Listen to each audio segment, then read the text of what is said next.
este é o momento Papo de Mãe. Seu filho ou filha chega em casa e diz que está namorando. Quando isso acontece, tudo é novo para adolescentes e pais. Enquanto o filho ou filha suspira pelos cantos, pai e mãe ficam se perguntando como será que é esse namoro, se vai deixar ou não namorar em casa. Bom, o psicoterapeuta de adolescentes e adultos, Léo Freiman, vai tirar nossas dúvidas. Léo, até que ponto os adultos podem se envolver aí nesse namoro, até de acordo com a idade desse adolescente? Sabe o que eu sugiro sempre? Que o pai e a mãe conversem sobre quais são os limites deles. Porque sexualidade é um assunto para uns tranquilo, é um assunto para outros que tem que seguir a doutrina religiosa, para outros é um assunto que vai ser conversado. E os pais têm que ter o direito de perceber qual é a realidade deles para perceber o que eles querem transmitir aos filhos dentro daquela casa. A Cláudia Ferreira tem 2 meninos, o Lucas, de 15, e o Bruno, de 13. Eles já namoram? Já namoram. O Bruno, que é o mais novo, ele com 12 anos, ele namorou uma garotinha durante 6 meses e foi um namoro dentro do clube. Eles não saíam para, até onde a gente sabe, eles não saíam para lugar nenhum, então era aquela coisa de turma.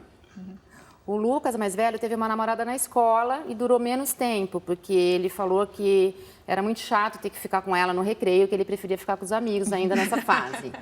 Então agora eles estão numa fase que eles preferem ficar ao invés de namorar. E eles contam pra você? Mais você fica ou curiosa? menos. Eu fico muito curiosa e eles contam pouco e eu também não fico bombardeando de perguntas até para não ficar tão chata, né? Mas eles contam sim. Eu fiquei perguntando como que é ficar, o que que é, porque então, qual que é a diferença de ficar e namorar? Até para entender um pouco o que mudou do tempo que eu era jovem para agora. E o que eles enfim, falam? cada um tem uma postura. O mais velho, ele fica com uma de cada vez. Então, se ele assume ele não assume o relacionamento de namoro, então na cabeça dele ele tem liberdade de não sair com ela num sábado à noite, de não ficar no recreio, mas é uma menina de cada vez. O mais novo, ele vai um pouco contrário ao que eu gostaria, mas ele é assim, eu fiquei sabendo até pela mãe das meninas, que ele fica com 3, 4, 5 ou mais meninas em festa. Veja bem, ele está com 13. Então, ele não tem muito esse filtro. Eu tento conversar, explicar que não é legal, mas ainda não consegui muito um feedback positivo nesse sentido. Que dica você pode dar, Léo? É uma fase em que está na hora de perceber que você não é mais a comandante da vida deles, você é a copilota. Você pode dar o seu exemplo, as suas sugestões, as suas orientações, a sua verdade. E é delicado sempre para o pai e para a mãe entender, eu não sou mais o dono da vida dos meus filhos. Eu posso dizer quem sou, o que acredito e os meus limites aqui dentro da minha casa. Mas, na prática, os filhos vão fazer aquilo que eles quiserem fazer. E isso é delicado, dá um frio na barriga. Por isso que a gente tem que refletir muito, como a gente falava no começo, o que eu, como mãe, acredito que é o certo. E dizer, filho, não sou dona da verdade, mas o que eu acredito é isso, isso e isso. Porque a gente também hoje tem novos valores. O que, de repente, na minha adolescência era adequado ou correto, hoje vira cafona. E a gente não pode colocar todos os adolescentes como se fosse uma geração toda igual. Ela porque, às vezes, entre os filhos dela tem você tem, às vezes, 2 meninas de 16, uma já fez um monte de coisa, a outra está ainda brincando de boneca. E isso é legal. Eu acho que tem que ter o cuidado de conversar até para que eles se previnam, né? Se forem ter relações e tudo, essa conversa tem que ter. Eles me dizem que ainda não tiveram relações. Eu acredito, porque a gente tem uma conversa muito aberta. Mas também não sei se vão me contar quando tiverem, né? É como eles sempre me dizem, mãe, tem alguns assuntos que é constrangedor o menino ter com mãe. Eles me falam muito isso.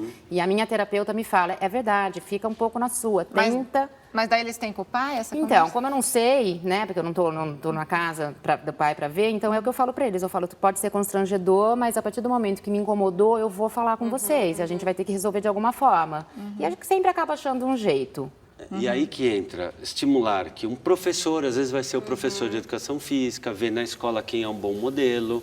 Estimular, escuta, você tem um tio que você possa conversar? Às vezes chamar o tio e falar, escuta, puxa um papo com o Rodrigo, ver como é que ele está. Às vezes vamos entrar junto num site. Ah, não, mas não quero. Então, olha, tem aqui o site do Jairo Bauer, que é bacana, do Drauzio Varela. Do Léo Tem aqui esse link, do Léo Freiman. Né? Estimular que o filho busque fontes de informação diferentes. Mas tem aí um ponto. A gente sempre acaba associando sexo, drogas e DST.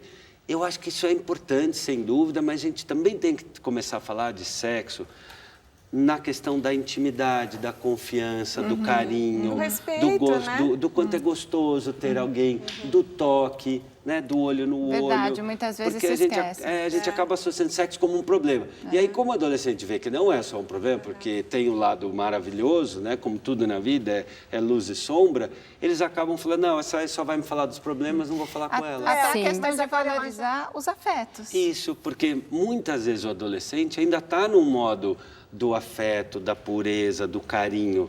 E aí na cabeça do pai e da mãe, às vezes está aquele sexo pornográfico. E na cabeça do menino está o carinho. Então, do que a gente está falando quando a gente fala de sexualidade? Sexualidade é uma área tão bonita, por isso que eu digo que trazer o tema à conversa, não associando sempre com problemas, riscos, danos de gravidez e gonorreia.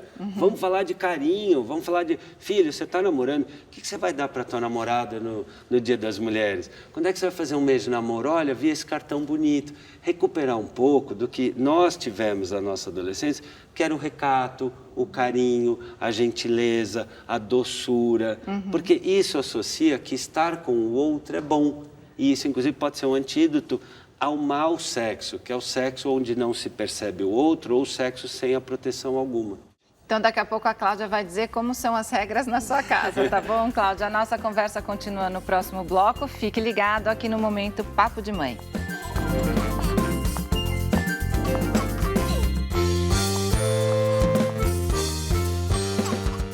Estamos de volta com o tema namoro entre adolescentes. Cláudia, como são as regras na sua casa? Como são os namoros na sua casa? Pois é, eu ainda não me deparei com esse, não tive que enfrentar ainda o fato, um pedido da namorada vir dormir em casa, né? Então, o que eu tento, assim, da porta para fora, por enquanto. Então, assim, a regra é, eu preciso sempre saber onde vocês estão, né? E com quem estão. E o que acontece muito, assim, é uma menina da outra escola, você não conhece. Mas eu preciso pelo menos saber o endereço, qual é o cinema que vocês vão, ou qual é o condomínio. Eu procuro muitas vezes levar até o condomínio e esperar que a menina desça, porque também não sabe qual é o apartamento. Então, como que eu te deixo numa casa que eu não sei se eu precisar te procurar onde eu começo? Então, assim, a primeira regra em casa é isso, a gente precisa sempre saber onde o outro está. E essa ideia que o Léo falou até no bloco anterior de conversar com os pais daquela menina, então, no seu caso, que tem 2 meninos. Mas isso a gente teve, porque como tinha essa proximidade do clube, do namoro do clube, e eu conhecia os pais, então algumas vezes a gente conversou, quando sabia que a festa era fora, ou a festa na casa dela, então tinha sempre essa conversa. A gente até se aproximou, ficamos mais amigas, passamos a conviver mais por conta do namoro dos meninos. Isso eu acho que é uma coisa que funciona também.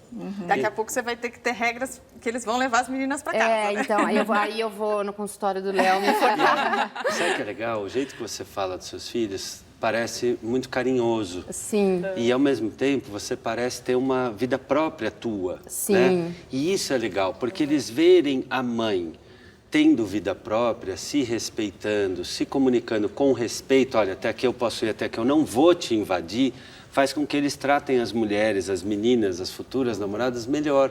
Porque o filho vai ver pela mãe as mulheres, a mesma coisa a menina. Que importante, se é um né? pai bacana, carinhoso, não violento e nem omisso, ela também vai tender a ver no futuro namorado uma pessoa boa para se estar. E olha, aqui no programa a gente conta com a participação de todos, inclusive papais e mamães youtubers, como o Thiago e a Gabriela do canal Thiago e Gabi, que nos mandaram umas perguntas. Nós temos 2 meninas, a Manu, de 4 anos, e a Nina, de 1 ano e meio. A gente tem muitas dúvidas com relação à fase da adolescência, né, Bi? Em como chegar nele sem ser aquele pai chato que chega só falando das regras, mas também sem ser muito permissivo, né? Porque a adolescência é um momento complexo. Como abordar esse assunto com os pré-adolescentes, né?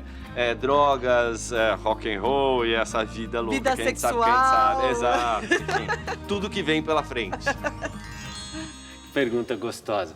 A grande sacada é não fazer muita DR, adolescente não suporta isso. Então não adianta marcar uma hora para falar de camisinha. Quando você estiver lavando o carro, levando o cachorro passear, tá vendo um filme, assistindo uma série, filha, olha, sabe que tal coisa, tá cozinhando, filha, olha, sabe que eu estava outro dia pensando, assistir uma música legal, sabe, essa música toca na coisa do carinho, pô, carinho é uma coisa tão legal. Adolescente é um bicho meio diferente, eles são meio desconfiados. Se você fica tentando dar sermão, né, ou dizer, filho, agora eu vou te explicar como faz, acabou.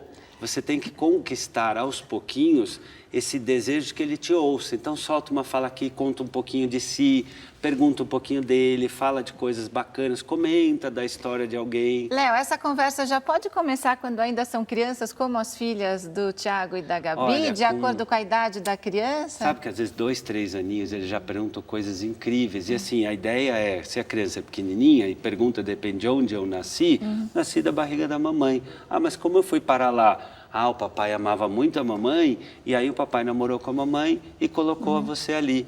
Ponto. Não precisa entrar no detalhe. A criança vai perguntar na medida da curiosidade dela. E, Cláudia, você dá palpite na escolha dos meninos? Não dou. Até porque eu não tenho muito contato com as meninas, né? Agora eles já estão muito independentes, então pouco eu encontro as meninas, né? Eu tenho mais contato com os meninos que vão dormir em casa. Mas não dou palpite, eu falo isso que o Léo falou, quando falo muito de mim para eles, eu procuro nesses exemplos, assim, vira a pauta de um jantar, uma história minha. E eles ouvem com muita atenção e os questionamentos vêm daí. E tem séries legais hoje na televisão, tem youtubers bacanas para ver. Pode assistir junto com os filhos, isso, né? assistir e falar, e aí, filho, o que você achou? Mas, em geral, se marcar a hora, vai dar ruim. E tem que respeitar as escolhas rolar. dos filhos, né? Também Sim. assim, quem de vocês conversava plenamente com seus pais e mãe? Duvido. Não. Então, assim, às vezes tem essa ideia ilusória de que eu vou conversar com meu filho e tem que se abrir de tudo comigo. Não. Lembra, mãe suficientemente boa é aquela que tem a boa intenção, que é real e é imperfeita. Porque a vida é imperfeita e você vai conseguir dar até um ponto. O resto ele vai procurar um professor de biologia, vai entrar no YouTube, vai conversar com a psicóloga, vai ler numa revista e vai dar cabeçada.